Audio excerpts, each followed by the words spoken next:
Hello সবাইকে। তো আজকে আমি যে বিষয়টা নিয়ে কথা বলবো সেটা হচ্ছে আইএলস এর যে শুরুতে যে ভুলগুলা করি আমরা। অবশ্য বিষয়টা আইএলস তো শুরুতেই আমরা যে ভুলগুলা করি আমিও করেছি। তো আমি চাচ্ছি যে আমরা যেহেতু প্রিপারেশন নিচ্ছি, তো শুরুতে যেন ভুলটা না করি, স্পেশালি যারা নতুন নতুন শুরু করছে বা কি করব, কোথা দিয়ে শুরু করব, কিছু আসলে বুঝতে পারছে না। তো তাদের জন্য এই ভিডিওটা আসলে খুবই গুরুত্বপূর্ণ হতে চলেছে। তো আমি আশা করছি এই পুরোটা ভিডিও তুমি দেখো, অ্যাটলিস্ট এর মধ্যে থেকে একটা ভুল তুমি করবে কনফার্ম। এটা আমার কাছ থেকে তুমি লিখে নিতে পারো যে এর মধ্যে থেকে তুমি একটা ভুল কনফার্ম করবে। এবং তুমি আহ, এই ভিডিওটা তুমি পুরোটা দেখো। আমি আশা করি তুমি দেখবে। যদি দেখো তাহলে একটা ভুল তুমি অ্যাটলিস্ট কম করবে আমি আশা করছি। তো ওয়ান বাই ওয়ান শুরু হওয়া যাক। তো আইএলটিএস এর শুরুতেই যে আমরা মিস্টেকটা করি সেটা হচ্ছে যে আহ, তাড়াহুড়া। আই মিন, আইএলটিএস তো তুমি শুধু মানে শখের বসে করছো না আমার মতো, তুমি কোনো কারণে করছো, রাইট? দেশে বাইরে যাবে বা তোমার কর্পোরেটে লাগবে বা তোমার কোনো দরকার আছে অবশ্যই, তাই না? সেজন্য তো আইএলটিএসটা করছো।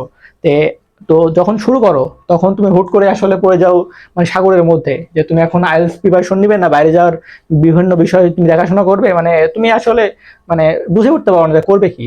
তো তার মধ্যে থেকেই আর কি তুমি আইএলটিএস মানে তাড়াহুড়া করে ফেলো যে কি করব, কোথায় যাব, এখন কার কাছে আইএল পড়বো, কি করব, মানে তুমি তাড়াহুড়া করে ফেলো। তো আমি এটা বলতেছি, তাড়াহুড়া কোনো দরকারই নাই ভাই। তুমি বাংলাদেশের সিস্টেমে পড়াশোনা করেছো, তো ইংলিশ নিয়ে তোমার যথেষ্ট ধারণা আছে। তুমি রুল মুখস্থ করেছো, তোমার রুল জানা আছে, তুমি প্র্যাকটিস না করতে পারো। কিন্তু স্পিকিং এর জন্য যে তোমার রুলগুলো যা প্রয়োজন সেগুলো তুমি অলরেডি জানো। তোমার নতুন করে তেমন মানে প্রিপারেশন আলাদাভাবে নিতে হবে না। তোমার অতটা টেনশন নেওয়ার দরকার নাই। তুমি শান্ত হয়ে বসো আগে। আগে মস্তিষ্কটাকে তুমি শান্ত করো, স্থির করো। বলা হয় যে তুমি যদি পানি ঘোলা থাকে, তো পানি ঘোলা থাকে যে পানি যদি নড়াচড়া করে, তাহলে ঘোলা পানিতে তুমি তোমার স্বচ্ছ মুখটা দেখতে পাবা না, তুমি মুখটা দেখতে পাবা না। তো তোমার মুখটা দেখার জন্য তোমাকে পানিটাকে স্বচ্ছ করতে হবে। তো তুমি তোমার চিন্তা ভাবনাকে যদি ঠিকমতো দেখতে চাও, যে কেন করছি, কি করব, কোথায় করব, কোনটা কখন করবো, সবকিছু যদি প্ল্যানিং করতে চাও, তাহলে অ্যাট ফার্স্ট তোমাকে শান্ত হতে হবে। এটা হচ্ছে ফার্স্ট। এখানে তুমি তাড়াহুড়া করছো মানে ভুল করবা, ভুল করলেই তোমাকে মাসুল দিতে হবে। এটা প্রকৃতির নিয়ম। তুমি জেনে বুঝে ভুল করো বা না জেনে ভুল করো, ভুল করলে তোমাকে মাসুল দিতে হবে। তো অ্যাট ফার্স্ট শান্ত হও। এত অস্থির হওয়ার কিছু নাই ভাই জীবনে। মানে কি হবে জীবনে, মানে এটা একটা পরীক্ষা ভাই, তার বাইরে কিছু না। This is just a exam, this just an exam, এর বাইরে কিছুই না। তো এটা হচ্ছে ফার্স্ট পয়েন্ট, যেটা আমারও ভুল হয়েছিল। মানে আমি জাস্ট কি করব, কোথায় করবো, তাড়াহুড়া, এই করবো একটা হুট করে কোর্স কিনলাম, শেষ। মানে কোর্স কিনে কোর্স দেখছি ভালো লাগছে না, টাকাটায় নষ্ট, এ করলাম ওই করলাম, 1 মাস কিছুই করতে পারলাম না, শেষ। তো এই কাহিনী তোমার যেন না হয় সেজন্য বলতেছি। তো শান্ত হও। এটা ছিল নাম্বার ওয়ান, এটা সবথেকে গুরুত্বপূর্ণ বিষয়। Number two, know your level and target. So এটা আরেকটা গুরুত্বপূর্ণ পয়েন্ট। আই মিন, এখানে আমরা মিস্টেক করি, কমন মিস্টেক। এটা শুধু আমার ক্ষেত্রে বলছি না, এটা কমন মিস্টেক, তুমি যেই করো না কেন এই মিস্টেকগুলো সবাই করে। তো এর মধ্যে সেকেন্ড যে মিস্টেকটা করে, যে আমরা আসলে আমার নিজের লেভেল অনুযায়ী কাজ করা শুরু না করি। ঠিক আছে, আমরা শান্ত হয়ে বসলাম, নাম্বার ওয়ান পয়েন্টে শান্ত হয়ে বসলাম। এবার নাম্বার টু, এখন তোমার লেভেলটা জানতে হবে, তুমি কোন লেভেলে আছো। তুমি ইংলিশ কেমন বলতে পারো, কেমন তুমি ইংলিশে মানে তুমি রুল কেমন মনে আছে, বা তুমি রুল জানো কিনা, বা কথা বলতে পারো কিনা, তুমি শুনতে পারো কিনা, ইংলিশে বুঝতে পারো কিনা। তো এই বিষয়গুলো জানতে হবে। এগুলো না জানার কারণে দেখা যাচ্ছে তুমি তোমার লেভেলই জানো না। তোমার একটা কেউ কোনো কোর্স বললো যে এই কোর্স ভাইয়ের কোর্সে ভালো, তুমি গেলা গিয়ে দেখতেছো ম্যাচই করতেছে না। মানে তুমি অলরেডি কিছু জানো, কিন্তু দেখা যাচ্ছে ওখানে অ্যাডভান্স লেভেলে পড়ছে, তুমি বুঝতে পারতেছো না। অথবা দেখা যাচ্ছে যে ওখানে বাচ্চাদের মতো জিনিস মানে এমন জিনিস পড়াচ্ছে তোমার কাছে মনে হচ্ছে বাচ্চা, এগুলো তো পারি, এগুলো পরে হুদায় টাইম নষ্ট কেন, তোমার তো টাইমই তো নাই। দেখা যাচ্ছে মানে তোমার হাতে সময় আছে 3 মাস, সেদিকে বাচ্চাদের জিনিস পড়াচ্ছে, তোমার কাছে মনে হতে পারে। তো এই জন্য তোমার এই লেভেলটা জানা খুবই প্রয়োজন, যে কোন লেভেলে আছে, কোন লেভেলে আসো তুমি, এটা সব থেকে গুরুত্বপূর্ণ। এটা একটা গুরুত্বপূর্ণ বিষয়। তো এই বিষয়টা যেন ক্লিয়ার করে নাও। তুমি তুমি বসো আগে, বসো, খাতা একটা লিখো। আইএলস এর 4টা মডিউল আছে, 4টা মডিউল। আইএলস এর 4টা মডিউল আছে, লিডিং, স্পিকিং, রাইটিং অ্যান্ড 4টা মডিউল। তো এই 4টা মডিউলে কোনটাতে কেমন তুমি দক্ষ সেটা তুমি দেখো, কোনটাতে কেমন তোমার পারদর্শিতা আছে তুমি সেটা দেখো, যাচাই করো। কিছুক্ষণ টাইম লাগবে, বেশি টাইম লাগবে না। শান্ত হয়ে বসে তুমি একটা খাতায় লিখো, তুমি এটা তোমার লেভেলটা যাচাই করো। তুমি নিজে জানো কেমন কি। অ্যান্ড লেভেলটা যাচাই করার পর দেখো যে তোমার হাতে সময় কেমন আছে, কতটুকু টাইম তুমি দিতে পারবে। তুমি কি কর্পোরেট জব করো, বা তুমি টিচার বা কোথাও কাজ করছো, নাকি তুমি আমার মতো ফুল টাইম স্টুডেন্ট, যে তুমি পুরো সময়টা দিতে পারবে। সেই সময় অনুযায়ী কতটুকু সময় দিতে পারবে, তার ভিত্তিতে তুমি তোমার টার্গেটটাকে সিলেক্ট করো। যে আমি এতদিন সময় দিতে পারবো, আমার টার্গেট এত। আমি তোমার যদি ব্যান্ড স্কোর এখন মনে করো যে শুধু থাকে 4 অথবা 5, এবং তোমার স্কোর যদি থাকে হচ্ছে লাগবে যে 7, 7.58 যাই লাও, তো তোমার দেখো তোমার টাইমটা তোমার কেমন লাগবে। যে এই রেঞ্জ থেকে তোমার লেভেল থেকে তোমার এই টার্গেটে দিতে তোমার কেমন লাগবে, কেমন সময় লাগবে, সে অনুযায়ী তোমার প্রিপারেশন নিতে হবে। এটা এটা খুবই গুরুত্বপূর্ণ একটা বিষয়, কারণ দেখা যাচ্ছে যে তোমার হাতে আছে মাত্র 3 মাস সময়, যে তুমি হুট করে তুমি এখন দেশে বাইরে যাবে, তোমার হচ্ছে মাস্টার্স কমপ্লিট, তুমি এখন দেশে বাইরে যাবে, তো কি করব 3 মাস সময় আছে। এখন তুমি এমন একজনের কাছে ভর্তি হলো যে তোমাকে গ্রামার শেখাচ্ছে, সেন্টেন্স স্ট্রাকচার শেখাচ্ছে, যে সাবজেক্ট ভার্ব অবজেক্ট। তো ওটা করলে কি তোমার হবে নাকি? হবে না তো ভাই। কমন সেন্স চিন্তা করো, তোমার লেভেল অনুযায়ী কাজ করতে হবে। আর 3 মাসে তোমার এরকম কিছু করে, মানে এটা এক্সাম, 3 মাসে এমন কিছু করা যাবে না যে মানে তোমার টাইমটা পুরো জলে যায়। তোমাকে 3 মাসে যদি তুমি একটা ভালো ব্যান্ড স্কোর তুলতে চাও, তাহলে তোমাকে জাস্ট কিছু টিপস অ্যান্ড ট্রিক্স লাগবে, যেগুলো দিয়ে তুমি মার্ক তুলতে পারবা। ওই হলো অ ক খ থেকে শুরু করে এবিসিডি শেখার মতো শুরু করে তুমি মার্ক তুলতে পারবা না। তোমাকে সেই নির্দিষ্ট পদ্ধতিতে তোমাকে গিয়ে মার্কটা তুলতে হবে। আর এখানে এই যে নো ইওর লেভেলে এখানে আরেকটা মানুষ ভুল করে, মানে কম্পেয়ার করে, যে আমি তো শুনেছি ওই ভাইয়া মাত্র 1.5 মাসে 7.5 তুলে ফেলেছে। আরে ভাই, তুলছে ও পারে, তুলছে। আইনস্টাইন থিওরি অফ রিলেটিভিটি পারছে। এখন বাংলাদেশে কয়জন পারবে থিওরি অফ রিলেটিভিটি? 1 জন, 2 জন, 10 জন। অ্যাকচুয়ালি কথা বলতেছি। ম্যাক্স প্ল্যাঙ্ক তো কোয়ান্টাম মেকানিক্স বা আবিষ্কার করছে, তো বাংলাদেশে কয়জন পারে?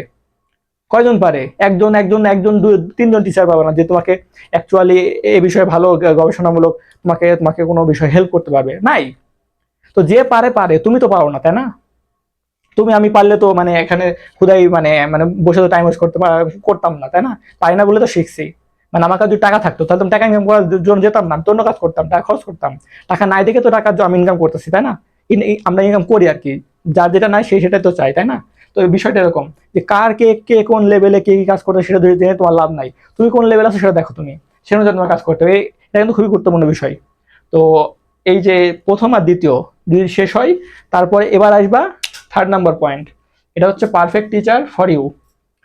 এখানেও তোমার সেম কাহিনী, যে তোমার জন্য কোনটা পারফেক্ট এটা তোমাকে সিলেক্ট করতে হবে। এটা নাম্বার 2 এর মতন, নাম্বার 2 এরই কিছুটা রিফ্লেকশন এখানে আসবে। পারফেক্ট টিচার, তোমার জন্য কোনটা পারফেক্ট সেটা তোমাকে দেখতে হবে। যে ওই কে বললো যে ওই ভাই ভালো পড়ায়, তুমি চলে গেল, ওই টিচার ভালো পড়ায়, হবে না তো ভাই।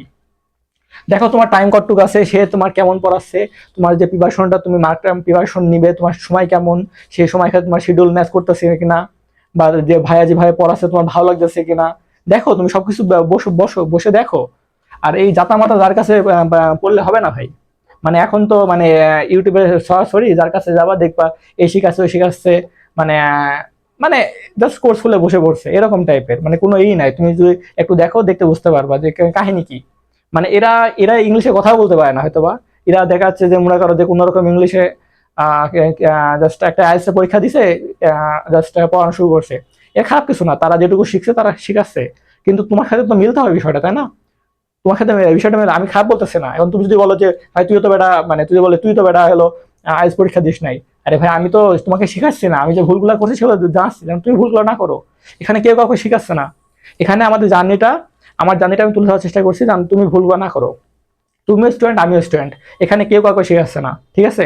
এখানে এই বিষয়টা ক্লিয়ার করে রাখা উচিত।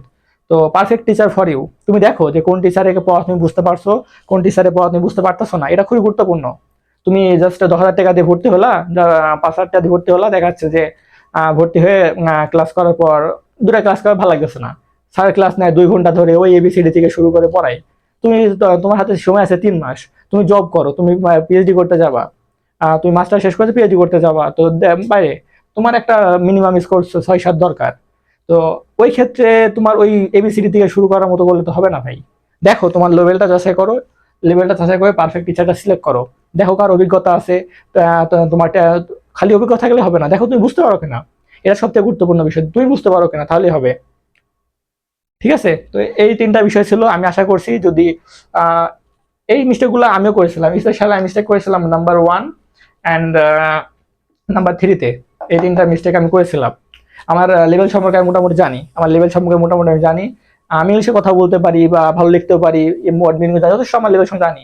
কিন্তু এই তাড়াহুড়া করে ফেলেছিলাম, কি করবো, এই করবো, ফাঁকা টাইম আছে, মাত্র 3 মাস মধ্যে শেষ করতে হবে, আমার তো হাতে সময় নাই। তো এই মিস্টেকটা আমিও করেছিলাম। আর এই পারফেক্ট টিচার আমাকে বলছি যে ওই ভাই ভালো পড়ায়, ঠিক আছে, ভালো পড়ায়, আমি চলে গেলাম। গিয়ে কি হলো, ও ভাই 2 ঘন্টা ক্লাস নাই, 2 ঘন্টার মধ্যে হচ্ছে 1 ঘন্টা ভেগ মারাই। 1 ঘন্টা ভেগ মারা কে কি পড়ে আমি 1 ঘন্টা পর বুঝতেই পারি না যে আসলে পড়ালো কি। তো ওরকম হলে তো হবে না রে ভাই। ঠিক আছে, তোমার টাইমটা মানে সময়ের গুরুত্বপূর্ণ, মানে মানে সময় তো একটা ভ্যালু আছে।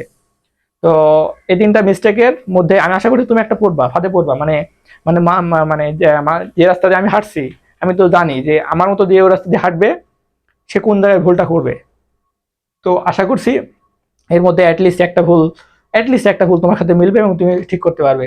সো থ্যাংক ইউ ভিডিও দেখার জন্য। আর তোমার যে কোনো মতামত তুমি আমার কমেন্ট সেকশনে জানাতে পারো।